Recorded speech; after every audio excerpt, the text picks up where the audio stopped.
বাংলাদেশে আপনার সবথেকে বড় চ্যালেঞ্জ অর্থনীতিতে এবং সবথেকে বড় সমস্যা যে বাংলাদেশের রাজস্ব আয় কম, কর জিডিপি অনুপাত দক্ষিণ এশিয়ার ভিতরে কম, সারা পৃথিবীর ভিতরে অন্যতম লোয়েস্ট। বাংলাদেশ ঋণ নির্ভর হয়ে পড়ছে দিনে দিনে এবং বাংলাদেশ কিন্তু এখন ঋণের ফাঁদে আটকে গেছে।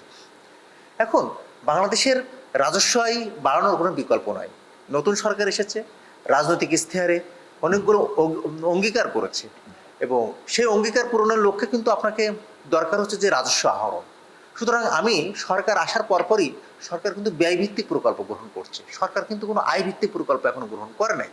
তাহলে আয়ভিত্তিক প্রকল্প গ্রহণ করার জন্য আপনার রাজস্ব বোর্ডকে ঢেলে সাজাতে হবে, সেখানে শৃঙ্খলা আনতে হবে। এখন বিষয়টা হলো যে সরকার অনেক কিছু চিন্তা করছে রাজস্ব আয় বাড়ানোর জন্য, কর অব্যাহতি কমিয়ে দেওয়ার জন্য সরকার চেষ্টা করছে, তারপরে কর জাল বাড়ানোর জন্য চেষ্টা করছে। কিন্তু বিষয়টা হলো যে দেখেন, সরকার যে এবার যে চিন্তাভাবনা করছে এবারের বাজেটকে কেন্দ্র করে, আমি প্রথমে যদি কর অব্যাহতির কথা বলি, কর অব্যাহতি আপনাকে জিরো করে দিলে হবে না তো, কারণ বিদেশি বিনিয়োগকারীরা কিন্তু কর অব্যাহতি চাই। ভিয়েতনাম কর অব্যাহতি দিচ্ছে, চীন কর অব্যাহতি দিচ্ছে, তাহলে বাংলাদেশ দিচ্ছে না, তাহলে বাংলাদেশে তো বিনিয়োগ আসবে না। সুতরাং বিদেশি বিনিয়োগকারীদের জন্য কর অব্যাহতি আপনাকে রাখতে হবে for economic development, for employment generation. আচ্ছা, কিন্তু কর অব্যাহতি সব ক্ষেত্রে নয়।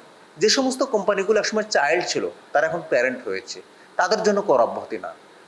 আরেকটা বিষয় হলো যে এখন কর আহরণ বাড়ানোর জন্য, রাজস্ব আহরণ বাড়ানোর জন্য এখন 6 লাখ 7 লাখ কোটি টাকা আমাদের রাজস্ব আহরণ করতে হবে 26-27 বছরে।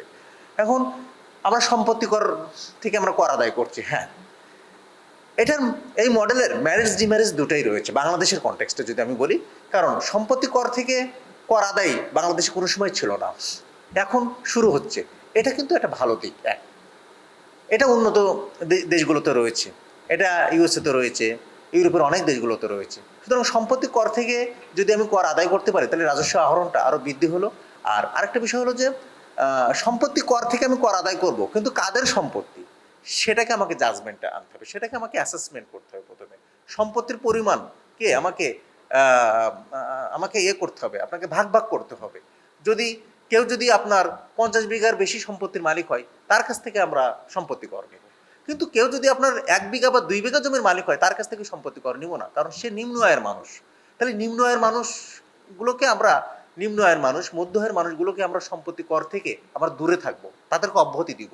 আমরা সম্পত্তি কর আদায় করব, কিন্তু সম্পত্তি কর আদায় করার জন্য আমাদেরকে একটা সম্পত্তির পরিমাণ থাকতে হবে, নির্দিষ্ট করে দিতে হবে।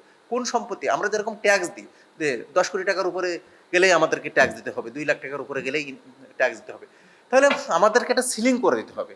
বাংলাদেশের এই মুহূর্তে আপনার ট্যাক্স অব্যাহতি রাখা যাবে না।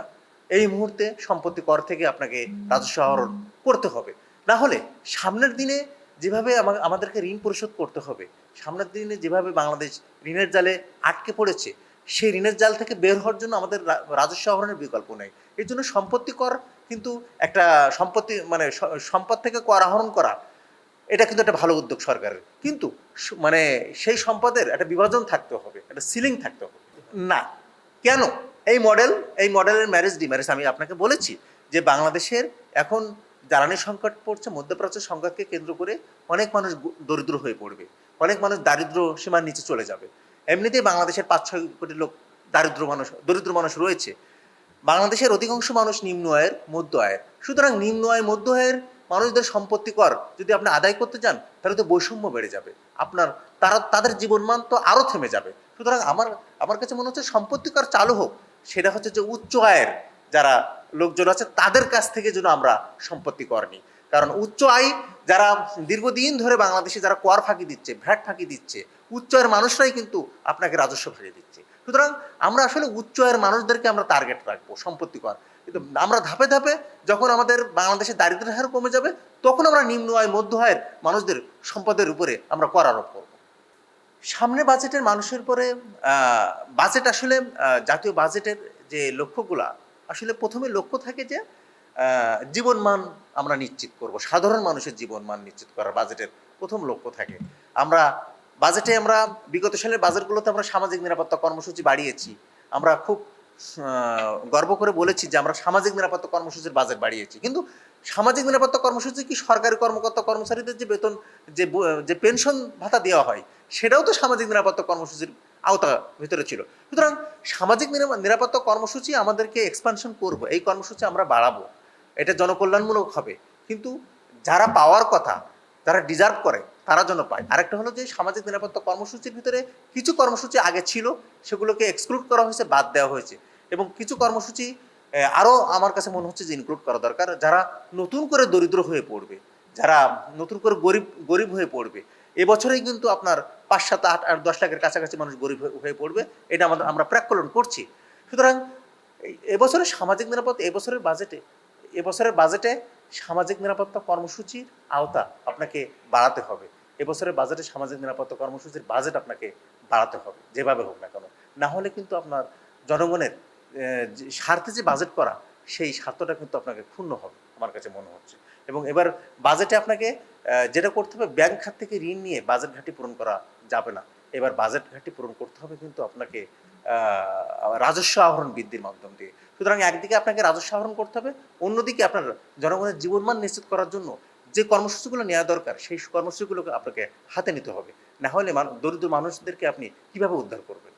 চলমান সংকটে দেখেন যে বাংলাদেশের শিল্প খাতে চলমান যে মধ্যপ্রাচ্য সংঘাতকে কেন্দ্র করে যে আপনাকে যে আজকে জ্বালানি সংকটে আমরা পড়ে গেছি, সেই জ্বালানি সংকটকে কেন্দ্র করে বাংলাদেশে এখন যেটা হচ্ছে, শিল্প উৎপাদন ব্যাহত হচ্ছে, আপনাকে কৃষি উৎপাদন ব্যাহত হচ্ছে, আপনাকে মূল্যস্ফীতি বেড়ে যাচ্ছে, আপনাকে মানুষ দরিদ্র হয়ে পড়ছে।